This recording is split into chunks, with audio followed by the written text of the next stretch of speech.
Di sebuah desa kecil yang terletak jauh dari kota, berdirilah sebuah rumah tua yang sudah lama tak berpenghuni. Penduduk setempat mengenal rumah itu sebagai rumah cermin, karena jendelanya yang besar-besar seakan selalu mengintip siapapun yang melewatinya. Mereka percaya bahwa di dalam rumah itu, terdapat cermin yang memiliki kekuatan untuk menjerat jiwa siapa saja yang berani menatapnya terlalu lama.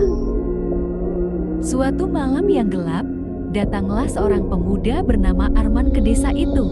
Dia seorang fotografer yang gemar mengunjungi tempat-tempat terbengkalai untuk mengambil gambar-gambar misterius. Begitu mendengar tentang rumah cermin, Arman langsung tertarik dan memutuskan untuk mengunjungi rumah itu meski sudah diperingatkan oleh penduduk setempat. Sesampainya di rumah itu, Arman merasakan suasana yang tak biasa. Angin yang berhembus terasa dingin menusuk, dan suara langkah kakinya bergema di dalam ruangan yang sunyi. Ketika dia melangkah masuk, dia melihat sebuah cermin besar berdiri di tengah ruangan, berdebu dan tampak kuno. Di sekeliling cermin, dinding-dindingnya dipenuhi dengan coretan-coretan tangan yang tampak seperti pesan atau tanda peringatan. Meski merasa sedikit takut, Arman tetap mendekati cermin itu dan menatap bayangannya sendiri. Tiba-tiba, wajah di cermin itu tersenyum-senyum yang bukan milik Arman. Wajah di dalam cermin tampak lebih pucat dan matanya kosong, seakan sedang menatap jauh ke dalam dirinya. Arman tersentak mundur, tetapi cermin itu seperti memiliki daya tarik yang kuat. Dia tidak bisa mengalihkan pandangannya. Wajah di dalam cermin mulai berbisik pelan, kata-kata yang tak dimengerti, tetapi suaranya terdengar langsung di telinga Arman. Kengerian semakin mencekam ketika Arman menyadari bahwa tubuhnya tidak bisa bergerak. Cermin itu seakan mulai menyedot jiwanya sedikit demi sedikit. Dalam ketakutannya, dia mulai melihat bayangan-bayangan di dalam cermin, bayangan orang-orang yang pernah menghilang dan menjadi bagian dari rumah itu. Mereka menatapnya dengan wajah penuh rasa putus asa, seolah memohon pertolongan. Arman berteriak, tetapi tidak ada yang bisa mendengarnya. Perlahan-lahan, tubuhnya mulai memudar di hadapan cermin itu. Beberapa detik kemudian, ia menghilang sepenuhnya. Di dalam cermin, muncul wajah Arman, tampak pucat dan kosong, menjadi penghuni baru yang terjebak selamanya di dalam rumah cermin. Sejak malam itu, para penduduk desa kadang-kadang mendengar suara bisikan samar dari dalam rumah, seperti suara seseorang yang meminta pertolongan.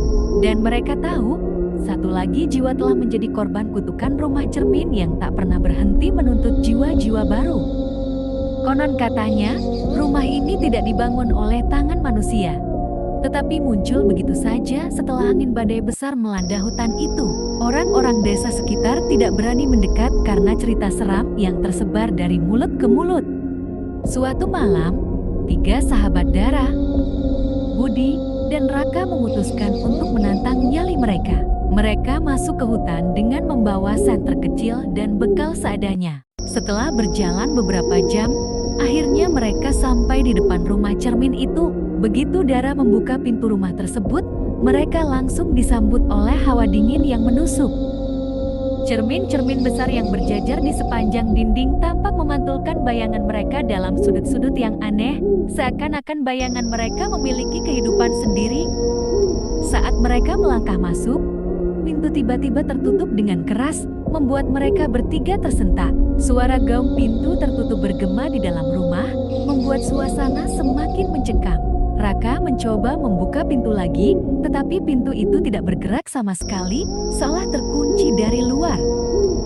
Seketika, mereka mendengar suara bisikan halus yang berulang-ulang, seperti memanggil nama mereka satu persatu. Budi merasa merinding dan memutuskan untuk melihat ke salah satu cermin di dekatnya.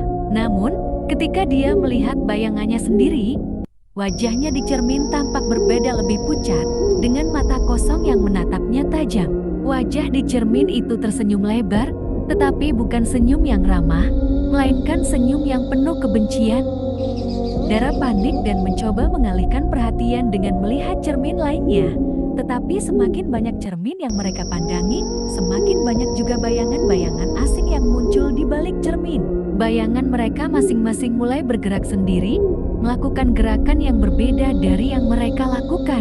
Bahkan, pada beberapa cermin, Mereka melihat sosok yang sama sekali bukan mereka, sosok-sosok yang lusuh, berpakaian kuno, dengan tatapan kosong dan senyum menyeramkan. Mereka mencoba mencari jalan keluar dari rumah itu, tetapi setiap lorong yang mereka tempuh selalu mengarah kembali ke ruang utama.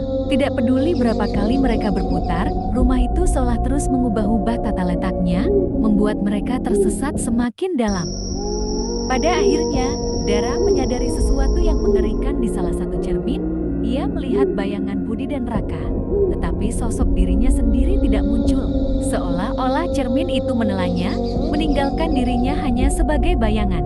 Tiba-tiba, Dara merasa tubuhnya semakin berat, pandangannya menggelap, dan ketika ia membuka mata lagi, ia sudah berada di dalam cermin, menyaksikan Budi dan Raka yang ketakutan berusaha keluar dari rumah itu. Namun, bagi Budi dan Raka, Dara sudah tidak terlihat lagi. Yang tertinggal hanyalah sosok asing dengan senyum menyeramkan di cermin, sosok yang mirip dengan Dara, tetapi jelas bukan dirinya. Raka dan Budi pun ikut tertelan di cermin tersebut. Konon katanya rumah itu sudah tidak diperbolehkan siapapun untuk masuk karena sudah memakan banyak korban.